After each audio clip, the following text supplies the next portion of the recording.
saya mau nanya. Saya punya anak laki-laki. Hmm. Ya, perempuan kan bisa kita atur ya, enak. Jadi saya mau minta doanya, doa untuk apa? Anak-anak sekarang kan dia kan bisa main itu game, HP.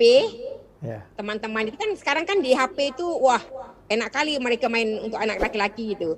Kalau anak perempuan kan kita bisa masih nurut. Lah kalau laki-laki kan susah ya. Apa yang harus kita doain untuk anak laki-laki? Masya Allah. Karena laki-laki ini mereka senang di apa pengaruh oleh orang cepat sekali. Kalau perempuan kan kita masih bisa ya, tapi kalau laki-laki gamenya untuk sekarang ini di Singapura, anak-anak paling senang main game. Bukan anak-anak aja, umur 29 tahun sampai ke bapak-bapak main game. Ini kelihatannya bapak-bapak ini yang lagi nonton juga suka main game ini. Masya Allah. Maksudnya ada waktunya sholat, ada waktunya main. Ya mau main game ya sedikit lah. Sholat, main game. Kita kan tahu mengaji. Tapi di Singapura ini ya maaf ya Beb ya. Lebih banyak lebih senang dipengaruhi gitu. Siap. Teknologi. Apa Apa doanya gitu untuk ya? anak-anak laki ini? Ya, makasih. Jazakumullah khairan. Sama-sama, Beb. Makasih banyak, jazakillah khairan. Nauli Singapura. Jadi masalah anak main game itu bukan hanya di Singapura. Ini problem di seluruh penjuru dunia kelihatannya. Bahkan sekarang banyak bapak-bapak yang jadi anak-anak karena waktu kecilnya nggak ada game yang seperti ini. Jadi waktu besar gitu kan, di kantor ini lagi jenuh, akhirnya mulai aplikasi game model apapun, Masya Allah. Kadang saya tuh ketemu teman saya lagi khusyuk megang HP, saya kira baca Al-Quran, ternyata main game. Oh ya, Masya Allah, ini bapak-bapak itu ya, seperti itu. Terus solusinya gimana? Kita bicara solusi aja, tanpa harus menyalahkan A sampai Z. Karena kalau kita cari kesalahan, nggak akan mengobati, nggak akan mengobati. Tapi kita cari solusi. Kenapa anak suka main game? Ya, mungkin kesalahan saya sebagai orang tua, kurang punya waktu untuk bermain dengan anak saya. Saya kurang punya waktu bermain dengan anak saya, sehingga anak saya bermain dengan makhluk yang namanya ini, handphone dan kawan-kawannya itu. Lebih suka main itu daripada main dengan saya.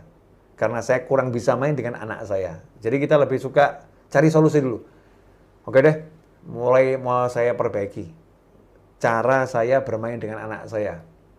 Mungkin saya kurang cakap bermain sama anak-anak saya. Satu itu. Yang kedua, mungkin anak juga bingung mau ngapain. Mau ngapain ini?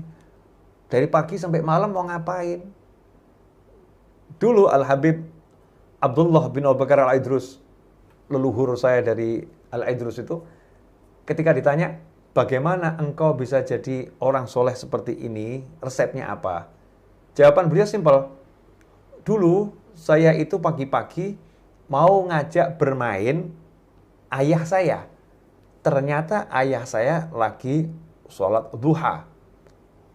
Kemudian saya mau ajak bermain ibu saya. Ternyata ibu saya juga sholat duha. Kemudian saya mau ajak bermain pembantu saya juga sholat duha. Akhirnya saya berdiri di samping orang tua saya ikut sholat duha. Karena nggak ada mainan yang lain memang. Karena kalau sekarang ini bapaknya sholat duha, ibunya sholat duha, pembantu sholat duha, anaknya bisa jadi nggak sholat duha. Akan bermain yang dia suka kan gitu. Tapi kalau dulu nggak punya pilihan. Pilihannya ya udah mendampingi orang tua. Sekarang pilihan anak terlalu banyak. Kalau kita nggak bisa turun ke bawah jadi anak, maka anak akan cari yang lain. Kita lihat baginda Muhammad SAW sampai beliau itu merangkak jadi kuda untuk cucunya, jadi tunggangan untuk cucunya. Sehingga cucu beliau, Sayyidina Hasan dan Husain, nggak cari teman main lagi. Kenapa? Kakeknya bisa jadi teman main. Rasul lagi jalan di jalan, kemudian lihat Sayyidina Hasan dan Husain radhiyallahu anhuma lagi bermain-main di pinggir jalan. Rasul pun meninggalkan sahabatnya dan berkata kepada para sahabat radhiyallahu anhum ajma'in, silakan kalian jalan duluan. Rasul kemudian lari-lari bersama cucunya. kejar-kejaran. Jadi dalam kondisi apapun menyiapkan waktu untuk bermain sama anak. Al-Habib Muhammad bin Husain Al-Habsyi rahimahullah, ayah dari Mu'allif Simtud Duror, itu waktu anak-anaknya di Mekah, beliau ini mengajar anak-anaknya, terkadang bermain bersama anak di malam hari, lari-lari. Waktu sama anak. Nah ini yang mungkin kita kurang waktu sama anak, sehingga anak kita main dengan yang lain. Ya, jadi kita perbaiki diri kita dulu. Kemudian yang kedua, opsi permainan. Kalau nggak boleh main game, mau dikasih apa?